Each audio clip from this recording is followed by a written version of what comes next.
नमस्कार मैत्रिणींनो, नमस्कार. मार्गशीर्ष महिना आला की आपल्याला सगळ्यांना वेध लागतात ते मार्गशीर्ष महिन्यातल्या गुरुवारचं जे व्रत आपण करतो ना, त्या व्रताचे. दरवर्षी आपण हे व्रत करतो, पिढ्याने पिढ्या आपण हे व्रत असं करत आलेलो आहोत.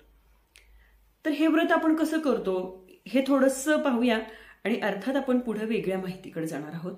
आणि यावर्षी जर आपण या व्रताच्या माध्यमातून जर असं केलं तर नक्कीच आपल्याला मिळणारं फळ हे कितीतरी पटीने अधिक असणार आहे. तेव्हा व्हिडिओ शेवटपर्यंत नक्की पहा.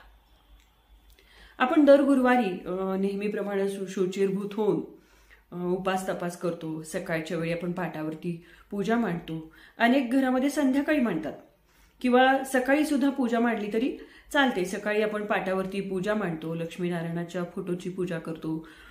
त्याच्यासाठी जी आपण पत्री गोळा करतो, ते पत्री 5 झाडांची डहाळे आपण आणतो आणि त्याची पूजा करतो. संध्याकाळी खीरपुरीचा नैवेद्य करतो आणि आरती करणं किंवा त्याची कहाणी वाचणं या सगळ्या गोष्टी करतो. आजूबाजूच्या सुवासिनी महिलांना आपण हळदी कुंकवाला बोलवतो आणि मग आपलं व्रत समाधानी झालं. याच्या समाधानामध्ये आपण पुढच्या गुरुवारची वाट पाहतो.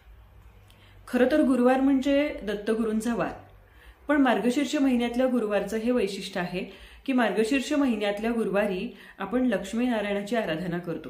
आहे की नाही मार्गशीर्ष महिन्यातल्या गुरुवारचं हे एक वेगळेपण.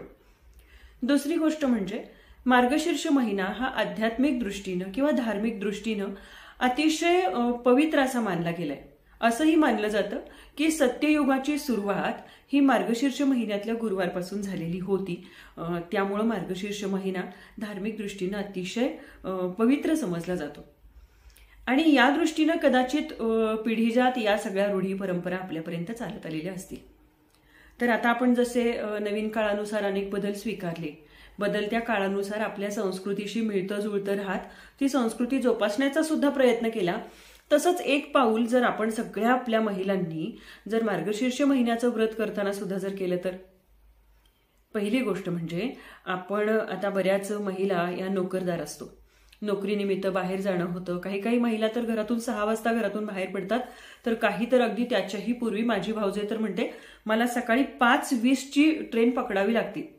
मग 5:20ची ट्रेन ज्या महिलेला घरातलं सगळं उरून पकडायची असते, तिच्यासाठी हे मार्गशीर्ष महिन्यातला गुरुवार हे तिच्या मनात जरी श्रद्धा असली ना तरी सुद्धा तिला त्या दृष्टीने टेन्शन येणार आहे की आता हे पूजा अर्चा कशी करावी.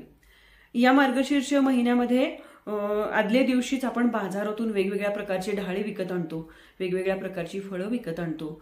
किंवा असंही होतं की आता मार्गशीर्ष महिना लागला ना की माझ्या घराच्या शेजारची झाडं थोडीशी घाबरलेली असतात.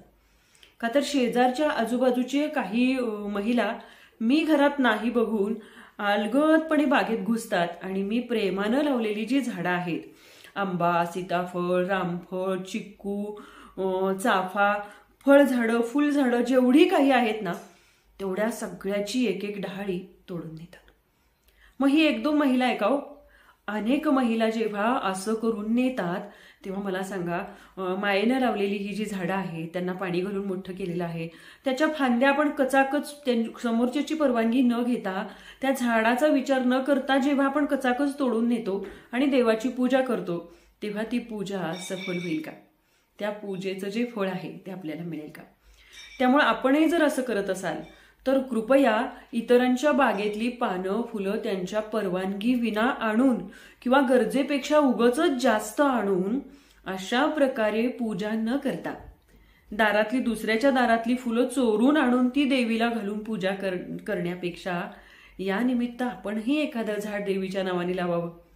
भले आपल्या आजूबाजूला जागा नसेल तर आपण एखाद्या कुंडीत लावावं. आणि ही सुद्धा नक्कीच वरदायिनी महालक्ष्मीची आराधनाच ठरू शकते ना. दुसरी गोष्ट म्हणजे आपण मागणी करतो ना म्हणून बाजारात या सगळ्या गोष्टी मिळतात. तर बाजारात अशा ढिगाणी ह्या सगळ्या पत्री विकायला आलेल्या असतात.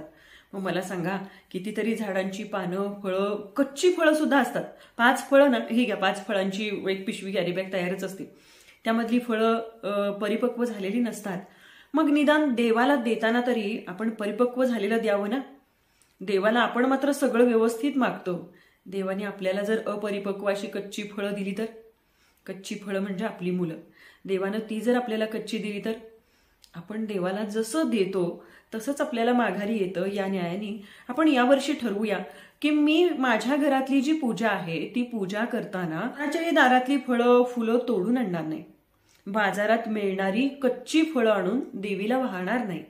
आणि सगळ्यात महत्वाचं म्हणजे या सगळ्या गोष्टींमागची माझी श्रद्धा महत्वाची आहे. या गोष्टींचा अवडंबर न माजवता मी मनापासून आणि श्रद्धेनं पूजा करेन. देवीला तुम्ही मनापासून वाहिलेलं एक तुळशीचं पान सुद्धा पुरेसं असतं. या धकाधकीच्या काळामध्ये जर तुम्हाला पाटावरती पूजा मांडून ती करणं नाही शक्य झालं, पत्री आणून ती करणं नाही शक्य झालं, तर मैत्रिणींनो अजिबात स्वतःला अपराधी समजू नका बरं का. ती आईच आहे ना, तिला सगळं कळतं. मनापासून तिची क्षमा मागा, मनापासून तिला जे काही अर्पण केलेलं आहे ते मनापासून करा. आणि अर्थात मग खीरपुरीचं नैवेद्य तिच्या मनाशी आणि तिच्या मुळाशी लागू होणार आहे. दुसरी एक गोष्ट म्हणजे हल्ली डॉक्टर आपल्याला बऱ्याच जणींना सांगतात की उपवास वगैरे करू नका. खरं तर उपवास करणं हे आपल्या प्रकृतीसाठी चांगलं आहे, पण बऱ्याचदा आपण उपवास जे पदार्थ खाऊन करतो ना त्या पदार्थांमुळं आपल्याला पित्ताचे त्रास होतात किंवा अनेक जणींना उपासा तापासा दिवशी जास्त त्रास होतो. तर आपल्या तब्येतीला ज्या गोष्टी पेलवतात त्याच गोष्टी खाऊन आपण आपला उपास करावा. आपण आपल्या कर्तव्यामध्ये व्यवस्थित राहणं ही सुद्धा एक पूजाच आहे. आई महालक्ष्मी आपल्याला हाच वरदहस्त देत असते की तुला परमेश्वराने जे कर्तव्य दिलंय ते कर्तव्य कर, फक्त त्या कर्तव्यामध्ये आपण तिचा विसर पडू द्यायचा नाही. मैत्रिणींनो, एक संवेदनशील गोष्ट तुम्हाला सांगते की या वर्षीच्या मार्गशीर्ष महिन्यातल्या गुरुवारच्या पूजेच्या वेळी किंवा एकूणच सगळ्या वर्षभरातल्या सणावारांमध्ये आपण अजून एक गोष्ट करूया. आपल्या आजूबाजूला अशा अनेक महिला असतात की ज्यांना अकाली वैधव्य आलेलं असतं. आपल्या परिसरातल्या महिलांनी जर हे पाऊल उचललं ना तर या वैधव्य आलेल्या महिलांना सुद्धा दोन शब्द एकमेकींशी बोलण्याची, अशा समारंभामध्ये रुजण्याची, मिसळण्याची संधी मिळणार आहे. आणि नकळतपणे त्यांच्या दुःखावरती थोडीशी फुंकर मारल्याचं समाधान सुद्धा आपल्याला मिळणार आहे. वैधव्य येणं ही काही कुणाची चूक नाही. कुणी जाणीवपूर्वक ही गोष्ट ओढवून घेतलेली नसते. तर त्यांच्याही दुःखाशी आपण थोडंसं समरस होऊया. ना सुद्धा आपल्या सणवारामध्ये इतर सगळ्या महिलांसारखंच आपण सामावून घेऊया. अगदी शासनाने कडक नियम केल्यावरच आपण बदलणार का? आपण आपल्यापासून बदलूया आणि आपल्या आजूबाजूच्या खरं महालक्ष्मी स्वरूप असलेल्या आपल्या सगळ्या मैत्रिणींना सोबत घेऊन मार्गशीर्षातलं हे व्रत अगदी व्यवस्थितपणे विज्ञाननिष्ठ दृष्टीनं आणि एक माणुसकीच्या दृष्टीनं साजरं करूया, संपन्न करूया. तुम्हा सर्वांना मार्गशीर्ष महिन्यातील या गुरुवारच्या पूजेसाठी आणि या नवीन बदल स्वीकारण्यासाठी मनापासून सदिच्छा आणि शुभेच्छा.